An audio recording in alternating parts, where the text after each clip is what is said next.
welcome back to TwoSun Tuesday. This is a pretty interesting one here. It's a collaboration between Wong, or Wong Dejin, if you're familiar, Denxin, and Matt Syzmanski, as we can see here.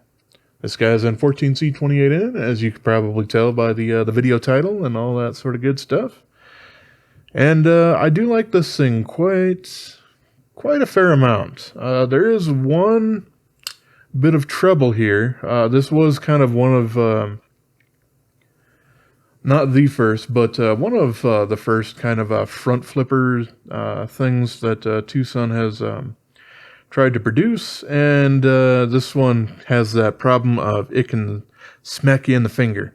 It's not really, a problem of getting cut or anything like that, but you really can't push button this because that flipper tab comes up super quick. So you have to light switch it and get your finger out of the way super quick if you want to do that. But of course, you also have that front flipper, and that works super nice and well, so that's nice to see. And since you see this fuller here, super easy to spidey flick that out as well. So that works out quite nice. It is a little bit interesting on that front flipper that the jimping doesn't extend all the way up there. I'm sure there's a particular reason behind it. Not quite sure what it is. But that is what it is. But yeah, you can see with that fuller there and the swedge going on the top, that we have a pretty high saber grind going on here. And it's not too bad behind the edge, but it does kind of get thick quick, because we do have, let's see, what do we got? 3.75 millimeter blade stock on this. So not the absolute thickest thing in the world, but it does get up there fairly quick. We do have a nice sharpening choil going on here, though. Whereas it kind of ends probably right around here, as you can see. So we have a few sharpenings in there. But because of that standard shape there, it's fairly easy to raise that up if you need to for doing that after you've sharpened this thing. I don't know, maybe 4 or 5 times, and you're worried about possibly getting a smile there, if that's something that aesthetically troubles you. This guy really feels nice in the hand, and part of that is probably due to, and I'm going to guess that Wong definitely had a little bit of a part in this, is this handle shape here. And we have a finger groove up here in the front, and then a bit more of a bulbous kind of shape there. And to me, that reminds me of basically one of my favorite Wong designs of all time, the TS162 here. And you can see, yeah, we got that same kind of finger groove there up at the front. And then this one's a little bit more exaggerated in that bulbous shape. But yeah, these just fill my hand super great. And this one does as well. Maybe not quite the same extent, but that's just me playing favorites. So there you go with that. So we can sneak up a little bit here, since we have a little bit larger sharpening choil than might otherwise be there. It's not too bad for that, but I would kind of like the jimping to be a little bit further out if I was to do that, just to make that feel a little safer. But all that being said, I generally don't mind that all that much. But, of course, if you're gripping it back here, where it's kind of designed to be, you might feel kind of a little bit farther away from the blade than you might be used to with some other knives here. Let me dig through some stuff here. I personally don't have trouble with that, because I'm used to using a lot of Spydercos. This is the PM2 here. And in general, I will use these like this, rather than kind of cutting up on that integrated finger choil there. So I am used to a blade being a little bit further out. So that doesn't bother me. It's a little bit more exacerbated on the Spyderco Manix. But hell if I can't figure out where the hell I put it at the moment. So this one will have to do for that particular comparison there. So yeah, that doesn't bother me, but it could possibly bother you, as we're pretty close to an inch away from the blade up there. Yeah, lock bar. We do have a decent cutout here, so the access is super easy, and of course it's slightly scooped out there, so very, very easy to access that when you need to. No problems there, and the pocket clip doesn't really add any pressure onto the lock bar. It will basically come up and connect with it when you're unlocking it, but doesn't get in the way whatsoever. That pocket clip, it does a pretty darn good job. I don't necessarily like when they're quite pointy at one side. It just can cause you to accidentally mess up the fabric in your pockets a little bit faster than you otherwise would. So in those particular ways, I do like a little bit more rounded clip. But yeah, that's not necessarily a negative. That's just kind of a personal preference thing, I suppose I would say here. And if I'm going to nitpick a little bit, at least on my particular specimen, the carbon fiber is just a little bit lower than the titanium, way up front here, so I can actually feel the transition. I know, end of the world, right? But, you know, that is certainly something that happened on this particular specimen of it. I don't have that happen on many TwoSuns, but this isn't the first one, so we'll just say that. Yes, we also have just a little post back here, nice hidden lanyard hole. You can hear it, I suppose, wiggle just a little tiny bit, but hey, that happens on a lot of them, and basically any Boker model I've ever held. So, you know, it's a little annoying if that's something that actually does bother you. Like I've said before in the past, super easy to fix. You can basically take the knife open and just pull a little tiny bit of cotton off of the end of a Q-tip there. Put that in either side of the hole. Put the little peg back in there, put it all together, and then that will basically cushion it on one side and force it against the other. So, hey, that takes care of that problem. Super easy.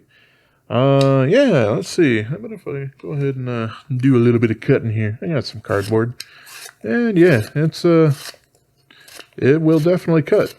It's, you know, it has it comes down to that point quite nice. So the shoulder behind it isn't too bad, but it gets thick rather quickly.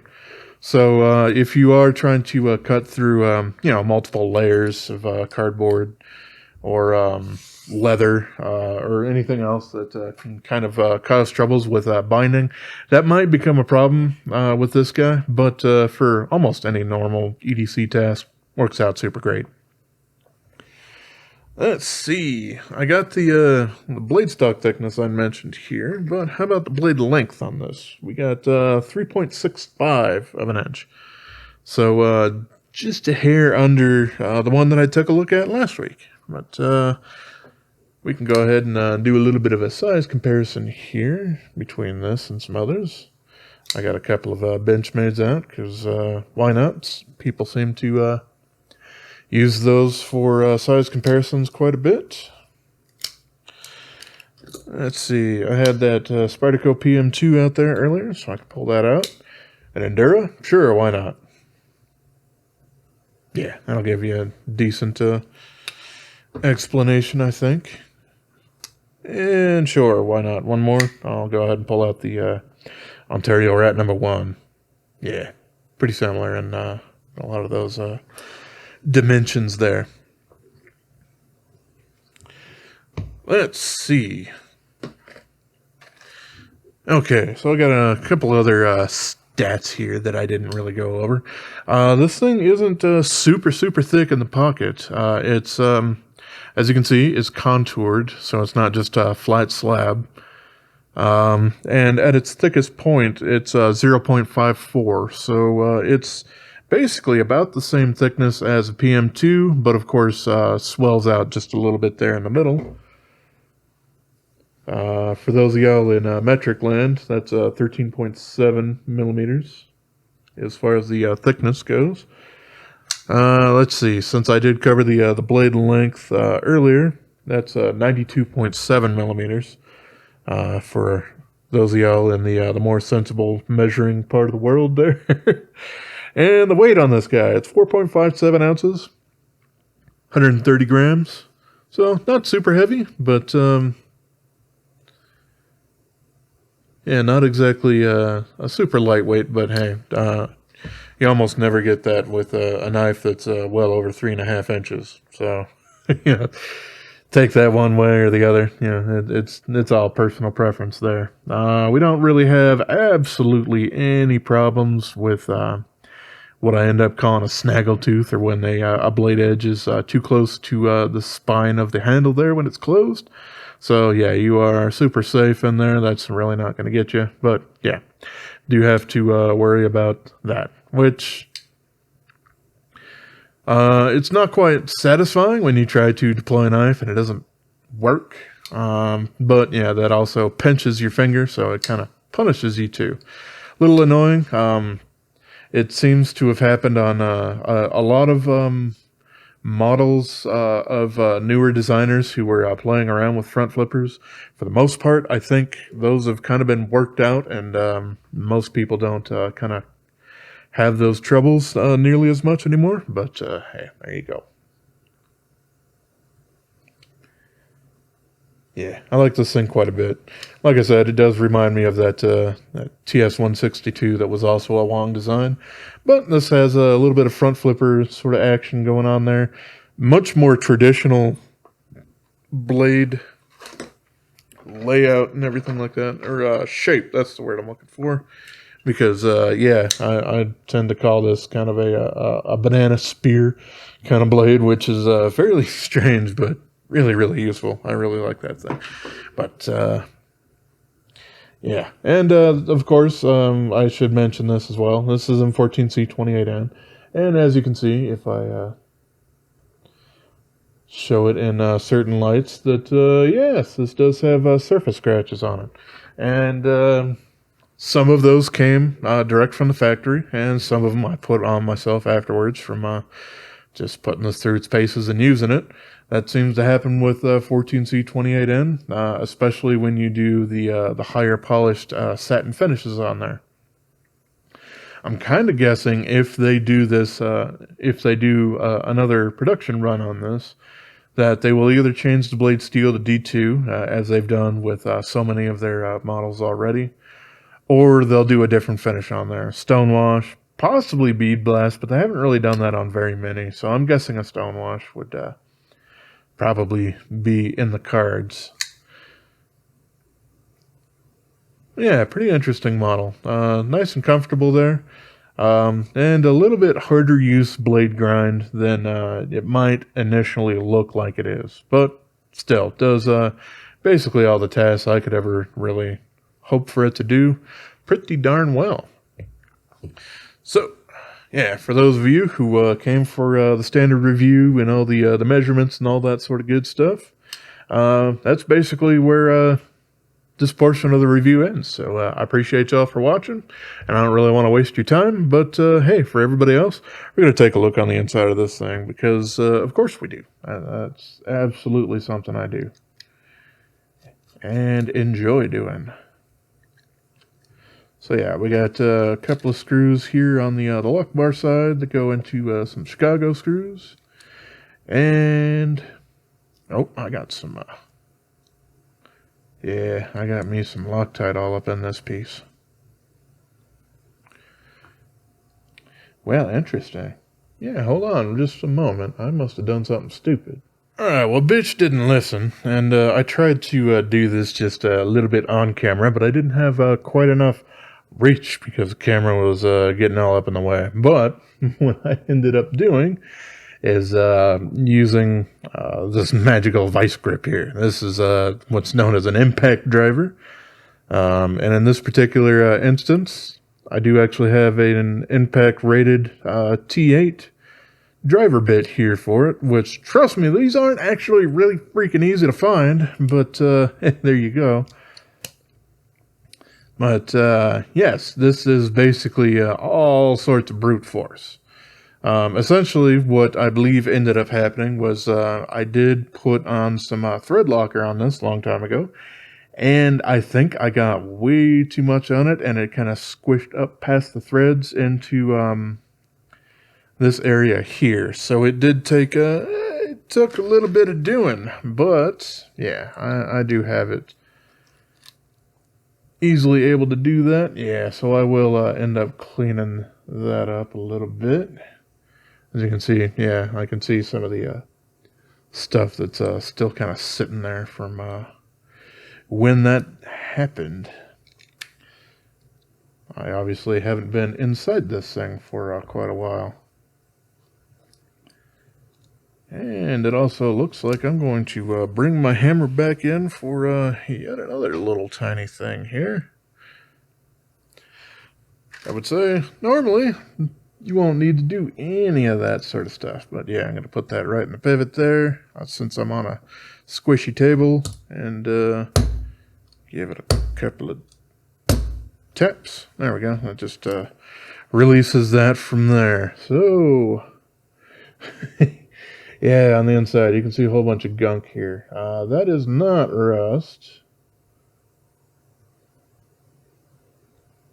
No, that's dried Loctite.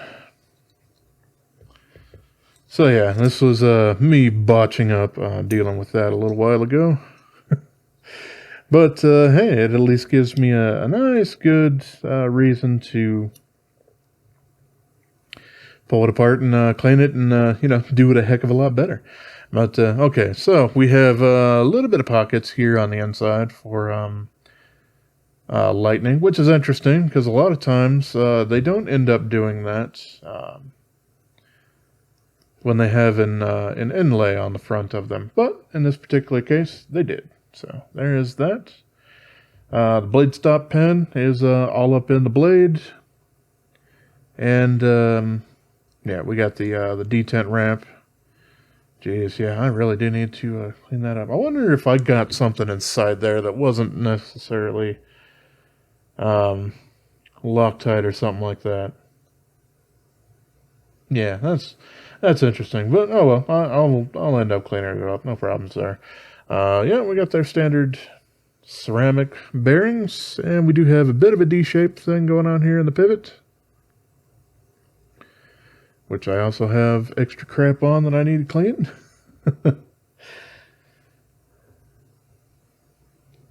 Yeah, so we are inside, and generally, I would suggest probably not using an impact driver to open something up.